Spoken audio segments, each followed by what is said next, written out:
All right, welcome back to the Mortgage Guru podcast. Let's jump right into things. It was a very interesting week. We saw the 10-year Treasury start to bottom out at the end of last week, right around 2.8%. It rose all the way to 3.08% this week, so a bit of a sell-off, not really ideal for mortgage rates and the housing market, which we're going to talk about today. But last week got a lot of us excited, really, anyone in the financial world excited to see yields start to come down. In fact, we saw the fastest decline in mortgage rates last week since 2008.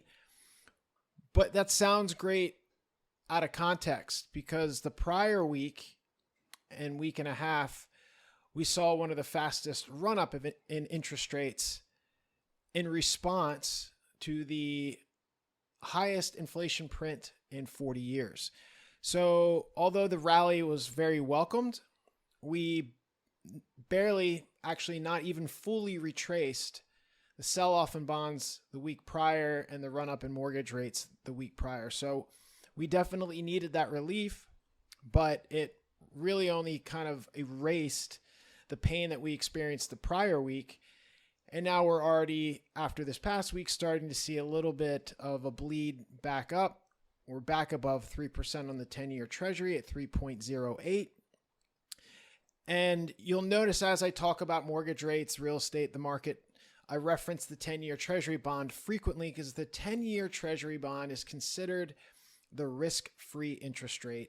It really is the benchmark for so many things in the world and in the credit markets and in finance, particularly the mortgage rate world in the US, which primarily derives itself from mortgage-backed securities, which follow almost in unison the path of the 10-year Treasury bond and US bonds in general. So it's a very important indicator or beacon of where we are in mortgage rates, in markets in general. And for consumers to try to get a sense of what's going on in the world of finance, specifically with mortgage rates, they're often led astray by looking or referencing backward-looking data, such as the Freddie Mac average mortgage rate index, which isn't really anything other than kind of a collection of reported mortgage rates from various institutions and lenders. So it's kind of a survey data point. And it, like I mentioned, it's backward looking. Otherwise, people are going to very generic websites. I won't mention any here, but just you could think of a few that you probably go to, whether they're national media sources or just popular finance-related websites. People are going to these online sources to get a sense of what mortgage rates are, and they're extremely inaccurate. They're not telling you exactly what's going on, and interest rates change every single day. Interest rates technically are changing every single second as they are derived by the price on mortgage bonds or bonds in general. And so as bonds are trading and the price fluctuates, so is the yield and so is interest rates. So the best way for consumers to really get, if nothing else, a pulse on what's going on with interest rates, with mortgage rates, the 10-year Treasury is the best data point to follow. With that in mind, all of the talk about the Federal Reserve, the Fed, quote unquote, raising interest rates is also very misleading, because the only thing the Fed technically controls is the overnight lending rate, which is the Fed funds rate. This has become more of a symbolic thing than an actual direct to the cost of the consumer's credit market thing.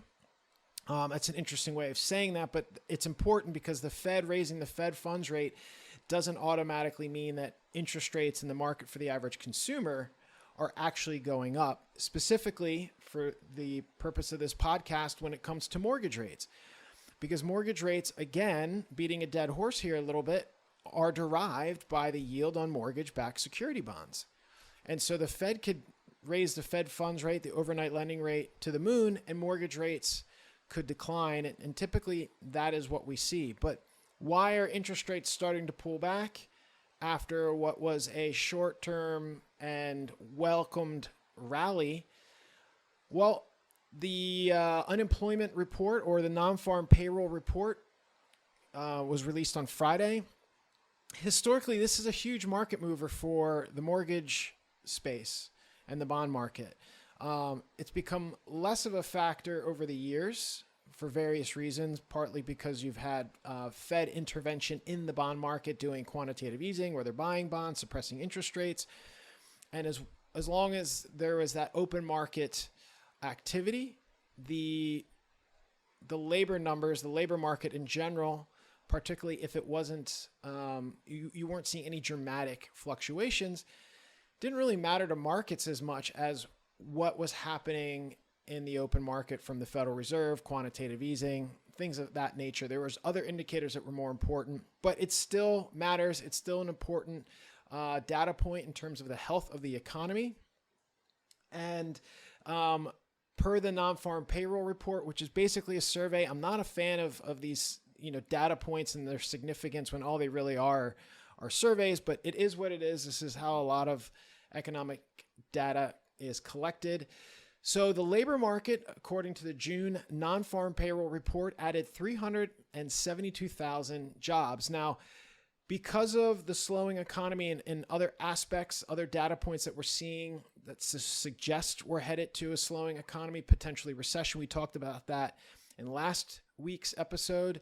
The expectations, or the forecast for the non-farm payroll, was 265. So it definitely vastly exceeded expectations, which, from an economic standpoint should be a good thing. And generally speaking is a good thing. We want to see people getting jobs, but it's important to look under the belly or into the smaller details of what was really going on there.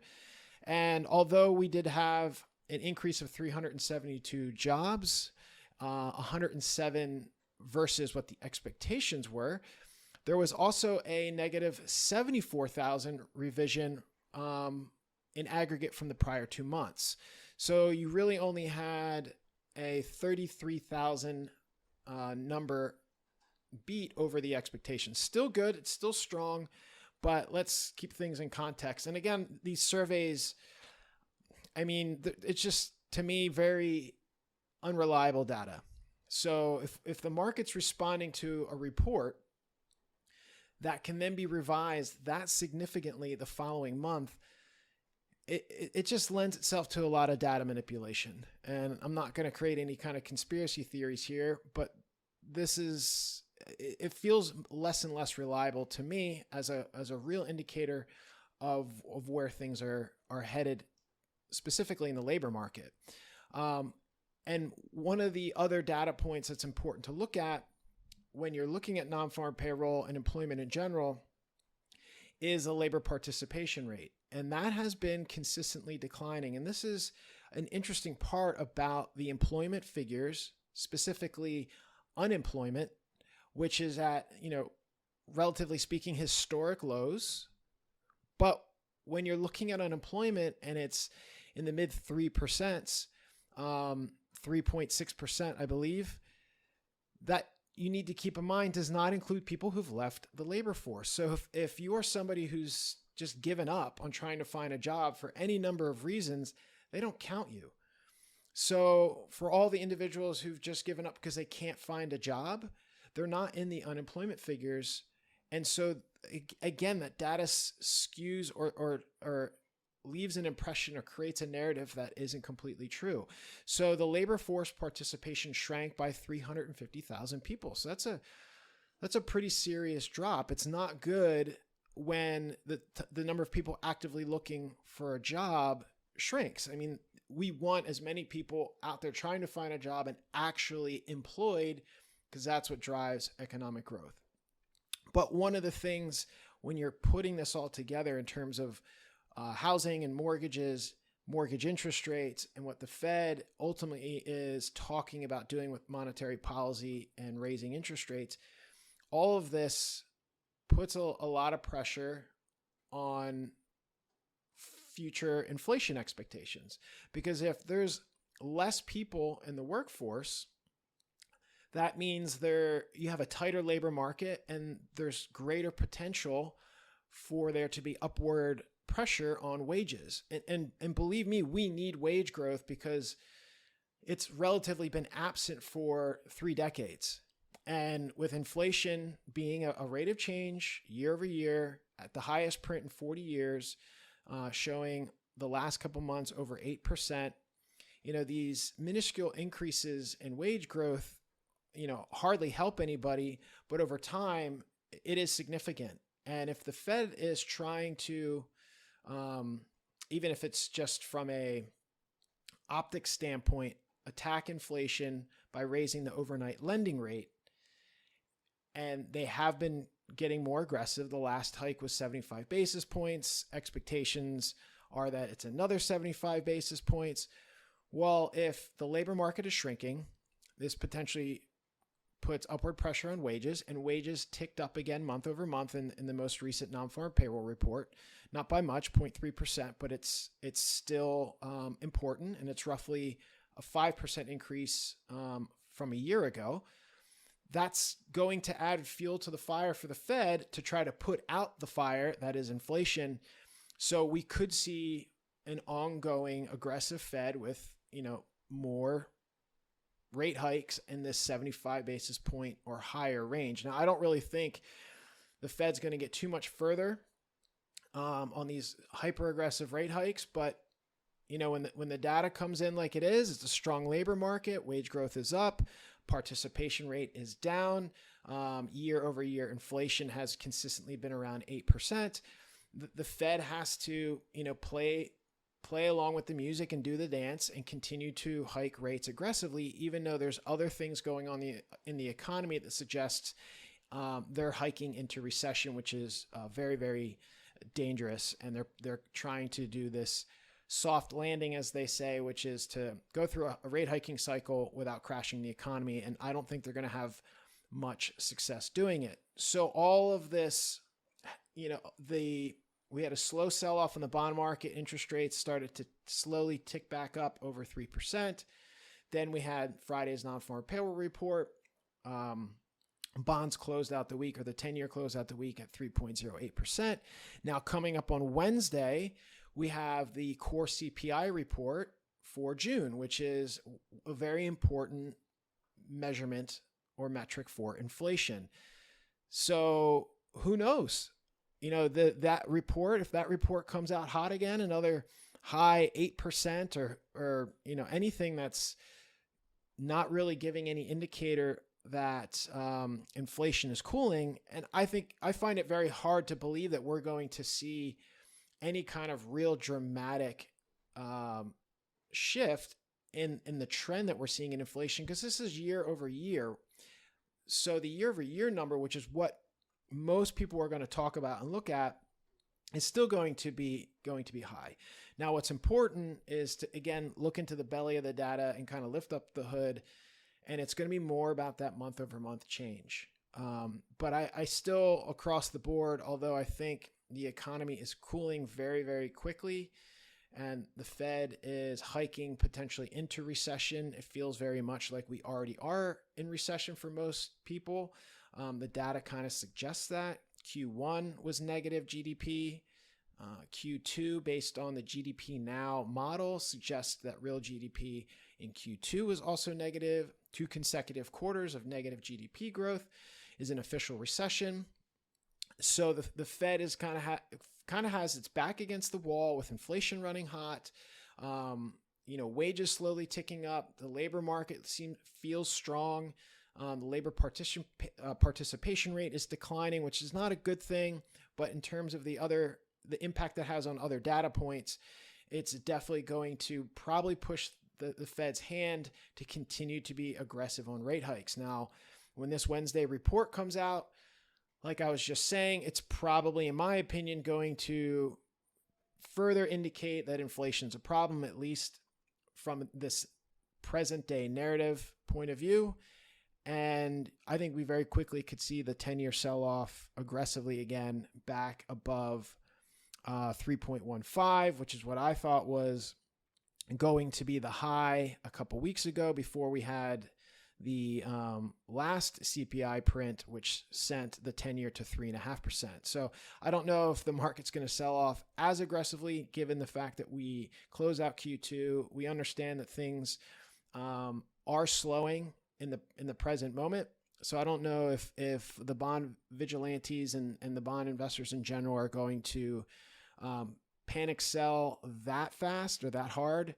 But I don't know if I would be, gambling into Wednesday. We'll see what happens Monday, Tuesday, see if the market calms down a bit and pushes the 10-year back under 3. That may give us a little bit of wiggle room to roll the dice on Wednesday, but that's going to be a important moment next week, important moment for mortgage rates, whether or not we can continue this downtrend and start to recover a lot of the ground that we've lost this year. If we can see the 10-year Treasury get under 2.7, I think we very quickly get back to the low 2s, and that would be great for a lot of things, particularly the housing market, and we're going to talk about that here in a minute. The last point I want to make about inflation is the inflation data throughout 2022 has made real disposable income year over year. Keep in mind, inflation is this year over year rate of change, has made real disposable income. That's, what the consumer has left after adjusted for inflation. It's been the worst in history. So this has been a very painful first half of the year for consumers, for everybody. Inflation impacts everybody. And we're still down double digits when it comes to real disposable income. This is why when you're looking at inflation data and the things that are kind of responding to inflation, like oil prices, which certainly has supply and demand factors pushing on it, but eventually the consumer shifts its spending habits because it doesn't have that excess liquidity, it doesn't have that disposable income. And eventually that works its way through the economy, and that lack of spending, the tightening of the belt, starts to slow things down. And that's how ultimately the cure for higher prices, as they say, is higher prices. Eventually we get to a point where all of these things hitting record highs and inflation having the impact that it has eventually starts to have negative impacts and cause the economy to contract. And that's, I think, very much going to be the theme the second half of this year. Now, talking about mortgage rates and how it impacts housing, it's a critical thing to understand, but so is this impact of inflation. We like to say that, or the point people in the real estate industry often like to say is, or refer to housing as an inflation hedge. That's true if we have this gradual rate of change of, what the Fed refers to as their target rate of 2% inflation, then yeah, historic data shows that the housing market acts as a hedge, where in real terms, your money is protected in the appreciation of the value of the home. So you're not really gaining anything. It's more an adjusted for inflation reality. Most people don't get that. They feel like, oh, my home has appreciated. It's worth more, but everything else is gone up in price too.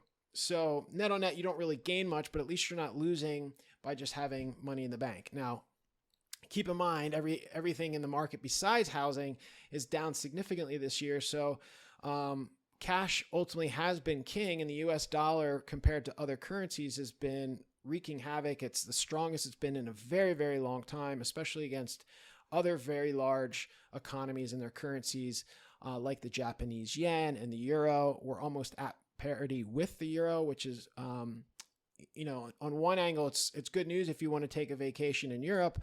But in the way that the funding markets work, the global funding markets, and the way the US dollar acts as the reserve currency and provides various types of dollar funding to global markets, the more expensive or the stronger the dollar gets, the various problems it starts to create in the global economy. So the saying sometimes used is the US dollar is our currency, but your problem, meaning that oftentimes the stronger dollar is the result or causes problems in other markets. Now, one of the reasons is because it's the reserve currency, people often borrow in dollars, but depending on if that's a government or a sovereign, they have to pay back or they earn income, GDP, through their local currency. So if their currency continues to weaken, the dollar keeps getting stronger, but they've borrowed in dollars. Well, now that debt burden gets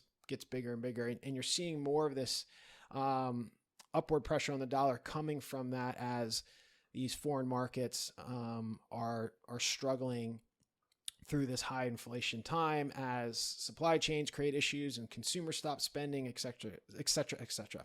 So getting back to housing, the run up in interest rates has put a lot of pressure on the housing market, and we're just starting to see that come through in the data. So although, yeah, real estate's a good hedge against inflation, not when you're having explosive inflation year over year like we're having, not when you're having a massive historic credit-fueled credit boom and real estate boom. And as I'll share with you here in the data in a second, this is a bubble, and this is a bubble far bigger than 2006.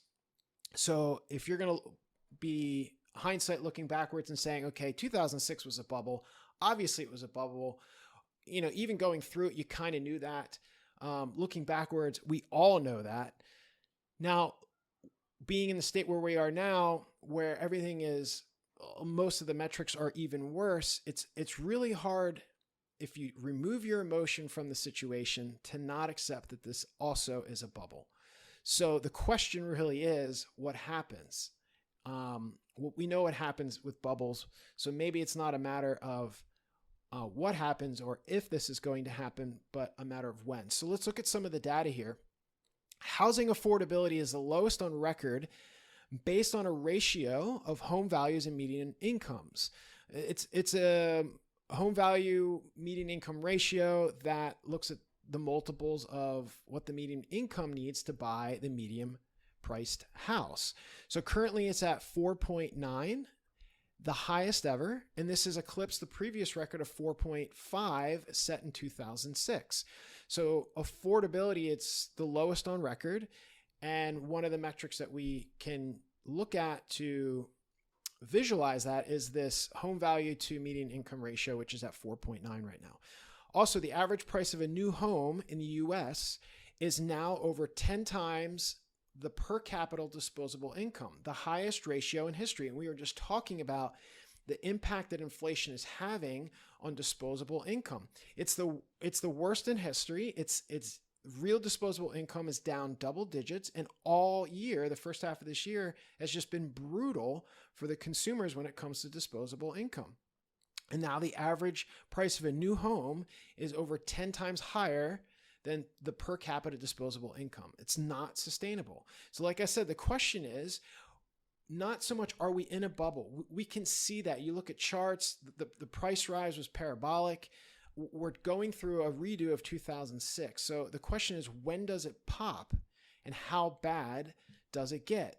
In my opinion, it feels like we're about to find out, or at least that we're much closer to that conclusion than we were, even just 6 months ago. So more data to kind of reinforce that concern. The past 2 months have seen the biggest inventory build on record in the US. This is one of those narratives I discussed last week, which is everyone's talking about, oh, it's not a bubble and the housing market is strong. And their big argument for that, or the point that they use to support that perspective, is inventory. Inventory is super, super tight. But the reality is that per capita, inventories are back to the housing bubble of 2006, 7, and 8 again. So we really don't have a supply issue, and we're not slowing. The past 2 months have seen the biggest build in inventory on record in the US. So the pressure that we're seeing on prices, which I'm going to get to in a second, is going to continue as more inventory comes onto the market. Supply and demand. We can't sit here and use the supply and demand argument when it's convenient because prices are going up and we want to say that's driven by supply, and then ignore the fact that supply is now growing and the inventories are growing. So therefore, most likely the prices should come down.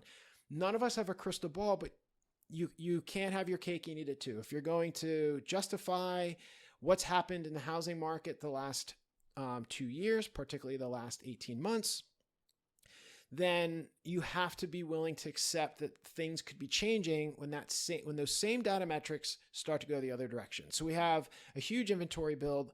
In the past 2 months alone, it's the fastest on record in the US.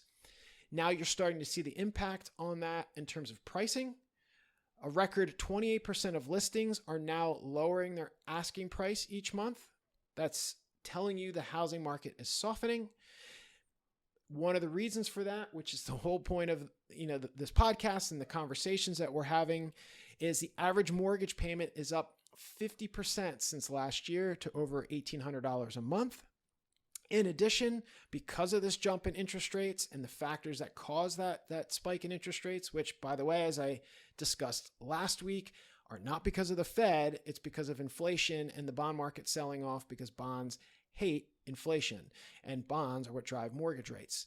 So as the average mortgage payment has gone up 50%, mortgage demand is at its lowest since 2001. This is right around the time we had the dot-com bust, and housing basically became the beneficiary of the next credit-fueled bubble. So we are at 2-decade lows in demand. The payment is up 50% from last year. And we're also starting to see an impact now on rents. So that's another one of those arguments or narratives that are used to support this run up in housing prices, is looking at, well, when rents are up dramatically year over year, people start to say, well, what's the point of renting at this stage when I can just go out and buy? Well, what we're starting to see is that rents are now sliding. And a lot of this data when it comes to housing and rents are very backward looking. So when we're seeing this shift in trend and we're seeing a new downtrend in some of this data, we have to be very cognizant of the fact that it's backward looking, and what's on the horizon could be a continuation of this trend or an acceleration of it. We need to be prepared for that. But in the rental market, two-bedroom rent is up 9% year over year. Obviously, that's strong, and that also adds to this fall in disposable income. However, it is a significant decline from almost 15% just 2 months ago. So it seems like that rate of change, or that jump in rents, is starting to roll over. More importantly, looking at it from a month-to-month standpoint, that rate of change is now negative, almost 3%. So this is backward looking, considering all the things that are going on, from GDP to the inflation numbers to interest rates to the Fed to the psychology of the market, consumer sentiment being at all-time record lows. It's hard to imagine, although anything can happen, that the data doesn't continue to reflect a downward trend in terms of rent. So as rents become cheaper, housing's still expensive, mortgage rates are still high, you're probably going to continue to see a lack of demand in the housing market. It's just my take on this data. You can maybe have a spin on your own, but to me, it looks pretty compelling. Like I said, it walks, talks, and sounds like a duck. It's probably a duck. It feels like, based on the data and the fact that we've now surpassed some of these data points from 2006, this is a housing bubble. All bubbles pop. And so it's just a question of how this goes once we finally have hit the peak, and perhaps we have. So we need to really be careful and pay attention to where the data starts to go, because we could be on the downward trend, and this downward trend and all of these data points could accelerate very, very quickly. So there's, I'll put in the show notes or link somewhere, find it on one of my social media accounts or on the YouTube link or wherever you're accessing this. There's a really great video shared by an economist. The video is called The Most Important Chart, and he talks about durable goods and housing and how significant it is to all of these economic cycles, and how this data has rolled over, and how when we have a boom in housing and a boom in durable goods, and it's not driven by demographics, which is what we've had in the 70s and the 80s, when it's credit fueled, whether it be cheap interest rates or lackadaisical underwriting like we had in 2006 with the stated income and no income type of loans, but we've had trillions of dollars propping up the market over the past year and a half. And when we have these credit fueled booms, they do not last and they do not end well. So this was a really well done short video. It was about 10 minutes. And when you're watching these things, keep in mind you can change the speed at which they play back. So watching even a podcast like this or a video like this, if you're watching at 1.25, 1.5, 10-minute video goes by really, really quick, and you can appreciate the message, absorb that data in a fraction of the time. So keep that in mind when you're listening to a show like this, as well as when you check out that video I send you, which I think is supportive of what the warning I'm trying to give you. And I think it was a very compelling message. So I suggest you checking that out. And one last thing I'll bring attention to, which is somewhat of a driving force, I believe, and many market participants believe, for the Fed to eventually, if anything, have their hand forced to pause or pivot with the rate hikes and eventually go back to quantitative easing and other things like that. Because really what's happening as we go through this tightening cycle, inflation is higher, disposable incomes are down, the economy is contracting, businesses are not generating as much revenue. One of the things that you will see that comes from that is you have liquidity across the board it feels like it's such a great metaphor for it, but it feels like it's evaporating. And as that liquidity crunch continues, this is one of the reasons you see the dollar getting stronger and credit issues happening in emerging markets and overseas markets before they really start to become an issue here. And one of great indicators is the risks that start to occur when you are in a liquidity crunch is you start to see credit spreads blow out. And there's all kinds of different credit spreads, but oftentimes what you're looking at is A+ credits and not so great credits and the differences between those. And ultimately what is happening is when there's a shortage of liquidity and there's an escalation of risk in the market, investors are going to start buying things that are safer, the A quality credits, the A quality sovereign bonds like the US bond, and they're going to sell the riskier stuff because they don't want to be caught holding the bag. And so when those credit spreads start to widen, the gap or the difference between the A quality credits and the less quality credits, that's when things start to break in the economy. And typically this has been one of the indicators or one of the data points to look at, which eventually coincide with when the Fed stops hiking or pauses, eventually pivoting, cutting interest rates, and eventually doing QE. And we're starting to see credit spreads, not just in the US, but you are seeing it in the US where high yield spreads are breaking out to levels we haven't seen since 2018, which is the last time the Fed paused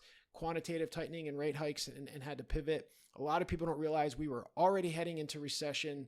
We are already experiencing liquidity crisis prior to March 2022. The weakness of the economy kind of got to hide behind the economic lockdown and the pandemic panic, but we were already heading into a similar place like we are right now. One of those big indicators are credit spreads. You're also seeing it in the EU. The benchmark bonds in the EU generally are the Bund, the German Bund. And so a lot of these periphery nations like Greece and Italy, their bond yields will start to rise really, really quickly as people get afraid of what's on the horizon and the overall economic outlook. And that is starting to happen quite aggressively in the EU as well. So these credit spreads are a very important thing to look at to give us an indication of how investors in the credit markets are behaving long before we get these really static data points that are oftentimes backward looking. So keep an eye out, or at least keep an ear out for talk about credit spreads in sovereign bonds and high yield bonds and all of these things that ultimately show that the economy is fragile, potentially breaking, and this ongoing tightening and liquidity crisis eventually steers the economy into a crash. So pay attention. This is not just speculation now. We have a lot of data points that are telling us, that are suggesting the economy as a whole is headed into recession, and that potentially that recession is going to be not only driven by inflation and the higher interest rates, but the impact that that has on assets, including housing. And we very much could have already seen the top in housing. So keep this in mind, pay close attention. Hopefully this was helpful. And I look forward to having you join me again next week, where we will definitely have an update on some of this data.